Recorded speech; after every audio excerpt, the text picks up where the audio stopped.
So best practice अपने किसी भी एग्जाम के लिए प्रिपेयर करने के लिए होता है कि जितने ज्यादा से ज्यादा आप प्रीवियस ईयर पेपर और सैम्पल पेपर उसके सॉल्व करो। ठीक है, तो हमारे पास सीबीएसई की साइट पे सैम्पल पेपर्स तो यहीं से मिल जाते हैं, सैम्पल क्वेश्चन पेपर्स। बाकी वो मैंने आपको ऐप में जो कोर्स है आपका उसके कंटेंट में भी अपलोड किए हुए हैं। Along with that previous year papers are also uploaded. ठीक है, फिर भी हम इकट्ठे लाइव ये सब सॉल्व करेंगे। सो ये आपके पास जो लेटेस्ट सैम्पल पेपर्स हैं, देन यू हैव दिस, और इसके पीछे वाले यहाँ पर आपके पास आर्किव में मिल जाएंगे। अदरवाइज मैंने आपको ऐप के ऊपर भी प्रोवाइड किए हुए हैं। सो अगर आप इसको ओपन करते हैं और यहाँ पर जाकर आप यहाँ से इंफॉर्मेटिक प्रैक्टिसेस का पेपर ले सकते हो, किसी भी सब्जेक्ट का ले सकते हो in that case. And marking scheme भी गिवन होती है। सो मार्किंग स्कीम का फायदा क्या होता है कि आप अपना आंसर्स चेक भी कर सकते हो। ठीक है, आपको पता चल जाता है कितना लिखने से कितने मार्क्स आएंगे। सो ये आपका क्वेश्चन पेपर है। ठीक है, इसमें से हमने फर्स्ट जो एमसीक्यूज हैं वो पहले भी डिस्कस किए थे, तो हम 2 मार्क वाले क्वेश्चन से शुरू करेंगे अभी। ठीक है, तो आपका पूरा पेपर 5 सेक्शंस में डिवाइडेड है, section A B C D E. Right, A में 21 मार्क के क्वेश्चंस हैं आपके पास, 21 सारे 1 मार्क क्वेश्चंस हैं। उसके बाद आपके पास 2 मार्क वाले क्वेश्चंस आ जाएंगे। ठीक है, फिर आपके पास 3 मार्क्स, 4 मार्क्स और 5 मार्क्स वाले क्वेश्चंस हैं। So this is your section B, जिसमें 7 क्वेश्चंस होंगे, 2 मार्क्स ईच। सो पहला क्वेश्चन इसमें पूछा है, what is a data frame in pandas, mention any one property of data frame. या फिर आप आंसर कर सकते हो, list any 2 differences between series and data frames in pandas. So 2 marks का है। तो what is a data frame in panda, if you have to answer, तो आप क्या लिखोगे? Data frame is a 2 dimensional data structure in Panda. Here we can store our data in the form of rows and columns. ठीक है, तो उसको आप एक स्टेटमेंट लिखकर दिखा भी दोगे कि कैसे बनाते हैं, एक छोटा सा टेबल बना के दिखा दोगे। So mention any one property of data frame, so it could be size, df dot size जो कि नंबर ऑफ एलिमेंट्स बताता है, या फिर मैं df डॉट शेप लिख सकती हूँ, which will tell me the number of rows and column. फिर आपके पास यहाँ पे चॉइस में है, list any 2 differences between series and data frame in pandas. तो सीरीज और डेटा फ्रेम में क्या डिफरेंस है? पहला, series is a 1 dimensional data structure, data frame is a 2 dimensional data structure. फिर आप इसमें एक एग्जाम्पल बना के दिखा सकते हो, जैसे सीरीज में हमारे पास डेटा ऐसे होता है ना, मार्क्स ऑफ अ स्टूडेंट अगर हो गए कुछ भी, और ऐसे ही आप एक डेटा फ्रेम बना के दिखा सकते हो कि भाई हमारे पास यहाँ पर रोल नंबर है और नेम है, एंड वी हैव 1 2 3, और यहाँ पर नेम्स लिख के दिखा दिए। So that's a data frame. उसके बाद दूसरा डिफरेंस क्या बता सकते हैं, जो थ्योरेटिकली है वो ये है कि सीरीज जो है वो साइज इम्यूटेबल होती है, मतलब एक बार सीरीज बन गई उसके बाद उसका साइज चेंज नहीं हो सकता। डेटा फ्रेम का साइज चेंज हो सकता। ठीक है, अनदर डिफरेंस कुड बी कि सीरीज इज होमोजीनियस। होमोजीनियस मतलब पूरी सीरीज का एक डेटा टाइप होता है, डेटा फ्रेम में डिफरेंट डेटा टाइप की वैल्यूज हो सकती हैं। सो ये आप डिफरेंस में लिख सकते हो सीरीज और डेटा फ्रेम के। सो 2 डिफरेंसेस लिखोगे, 2 मार्क्स मिल जाएंगे। एक एक्स्ट्रा लिखो, ठीक है, कोई फर्क नहीं पड़ता एक एक्स्ट्रा डिफरेंस लिखने से। देन है, what is e waste, mention any one impact of e waste on the environment. E waste means electronic waste. ठीक है, ई वेस्ट किससे आता है? जो हम यूज्ड सीडीज फेंक देते हैं, बैटरीज फेंक देते हैं, वायर्स, चार्जर्स, ये सब क्या है? Electronic waste. पुराने खराब टीवी, पुराने खराब कंप्यूटर, प्रिंटर, इन सब में से लेड एयर में जाके मिक्स होता है और रेडिएशंस निकलती हैं।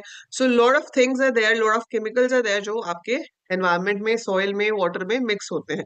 तो इससे क्या फर्क पड़ता है इम्पैक्ट पे? पॉल्यूशन बढ़ता है। ठीक है, और उससे हमें डिजीजेस भी हो सकती है, लाइक ब्रीदिंग प्रॉब्लम्स हो सकती है, and all can be there, even cancer तक कॉज हो सकता है due to certain specific chemicals. So that is your e-waste. Then is the next question which says Ravi wants to create a panda series as shown below. ठीक है, उसके बाद help him in completing the code below to achieve the desired output. So ये y आगे आ गया, but this is January और जनवरी की value है 28। अब उसने यहाँ पे लिखा SER_data is a dictionary, ये हमारे पास एक डिक्शनरी है। Import dash as PD, तो आपको सीरीज बनानी है तो सबसे पहले क्या करोगे? Import pandas as PD। तो हम सबसे पहले करेंगे import pandas as PD, then SER data is equal to, अब ये मेंशन्ड है कि ये क्या है, ये एक डिक्शनरी है। तो डिक्शनरी कैसे बनती है? यू टेक कर्ली ब्रैकेट्स, जो इंडेक्स है वो आपकी की होती है, तो आप जनवरी को एज अ की लिखोगे, कोलन वैल्यू दैट इज 31। फिर आप यहाँ पर क्या लिखोगे? February colon 28। फिर हम लिखेंगे March colon 31 curly bracket close. So that is how you make a dictionary. तो ये आपने यहाँ डिक्शनरी बना दी. इस डिक्शनरी से हम क्या बना रहे हैं? सीरीज बना रहे हैं. S is equal to PD dot आगे सीरीज डेटा, मतलब इस डिक्शनरी का नाम लिखा है. तो यहाँ पर क्या आएगा? सीरीज. सीरीज का मेक श्योर करोगे कि S कैपिटल हो. तो सीरीज जब आप लिखोगे तो आपका S उसमें कैपिटल होना चाहिए. क्वेश्चन 2 मार्क्स का है पर ब्लैंक 3 है, तो डिक्शनरी वाली लाइन जो है वो लंबी है, that should be for 1 mark, और बाकी के 2 ब्लैंक का आधा आधा मार्क होना चाहिए. ठीक है, so that's how you create a series over here. फिर आपके पास 25th क्वेश्चन में फिर से चॉइस दी हुई है. It says Rohan a class 12th student has written code for a website but is unsure how to make it available on the internet. Explain to Rohan the role of a web server and web hosting in ensuring availability of this website on the internet. Choice है explain the concept of VoIP and mention the benefit of using it. So web hosting का मतलब क्या होता है? देखो, आपने site बना ली लेकिन अभी वो सब जगह से तो नहीं देखी जा सकती. उस साइट को अगर हमें नेट पे डालना है तो उसे हम वेब होस्टिंग कहते हैं. सो web hosting means putting your website code on the web server so that it can be accessed anywhere in the world with the help of a domain name. तो आपकी जो वेबसाइट है उसे web server पे upload करना पड़ता है, एक डोमेन नेम के अंडर रजिस्टर करना पड़ता है. जैसे कि डोमेन नेम क्या होता है? www.abc.com. तो जब भी उस डोमेन नेम के थ्रू कहीं पे भी वो साइट ओपन की जाएगी तो उसका कंटेंट आपका शो हो जाएगा. ठीक है, चॉइस में है VoIP, so voice over internet protocol. ये CBSE का फेवरेट प्रोटोकॉल है. आप जितने मर्जी पिछले साल के पेपर उठा के देख लो, हर पेपर में कोई ना कोई क्वेश्चन इस प्रोटोकॉल के ऊपर जरूर आया है. ठीक है, so it's voice over internet protocol. और ये किस लिए यूज होता है? It is used for audio and video calling. तो हम जो ऑडियो एंड वीडियो कॉलिंग करते हैं उसके लिए आपका voice over internet protocol use होता है. अब आप मुझे कमेंट्स में लिख के दिखाओगे कुछ एप्स का नाम जिन एप्स के थ्रू हम वीडियो कॉलिंग या वीडियो कॉन्फ्रेंस कर सकते हैं. ओके, सो नेक्स्ट क्वेश्चन है write SQL query to perform the following. Write SQL query to perform the following में क्या है? Display the name of the day. Example Monday Tuesday for the day.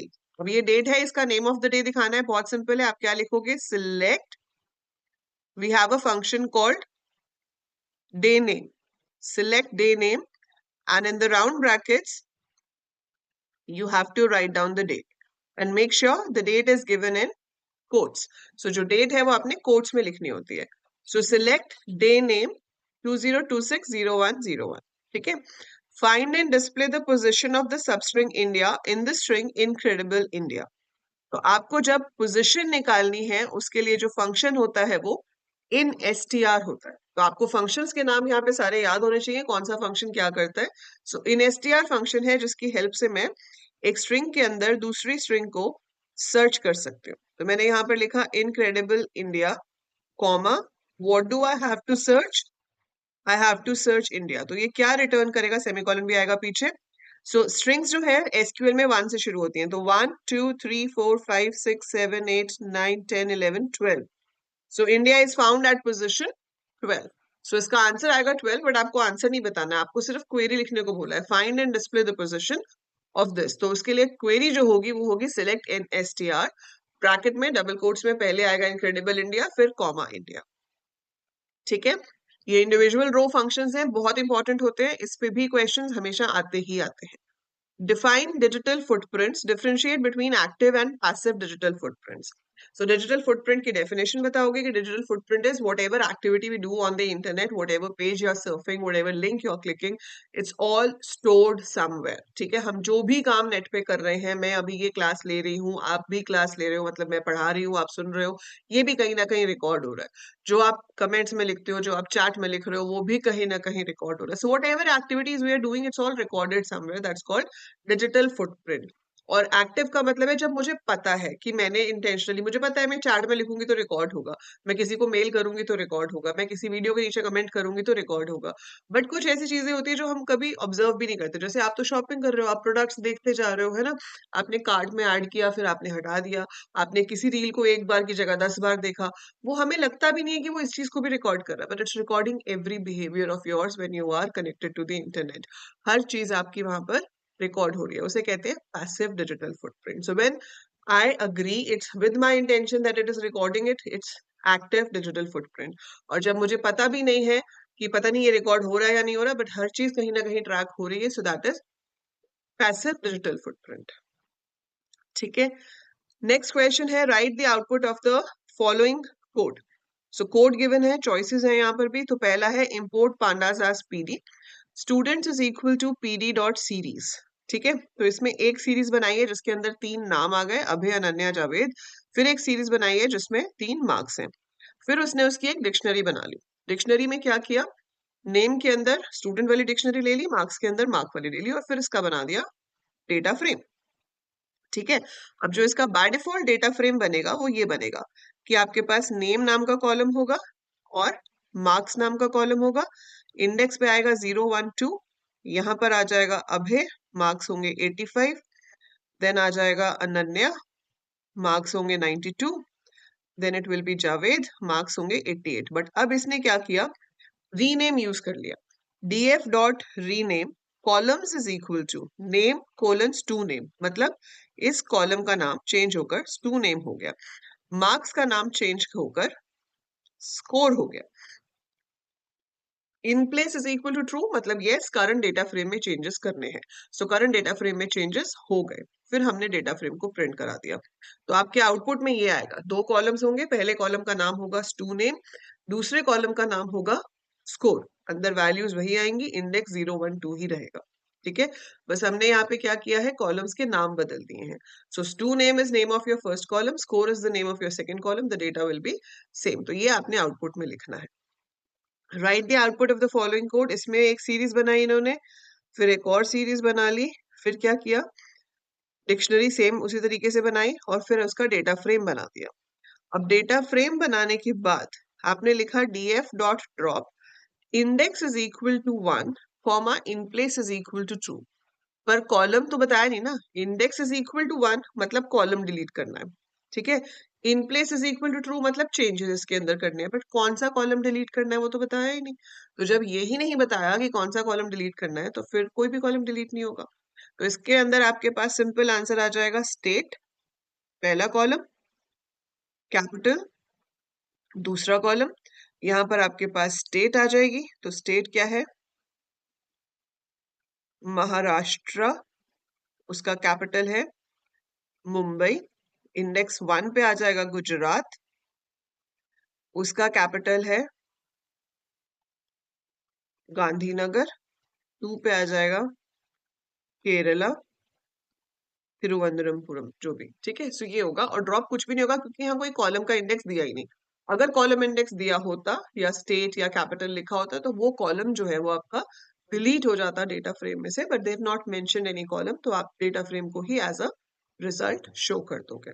So this is your section B, जिसमें आपके पास 7 questions थे, 2 marks each.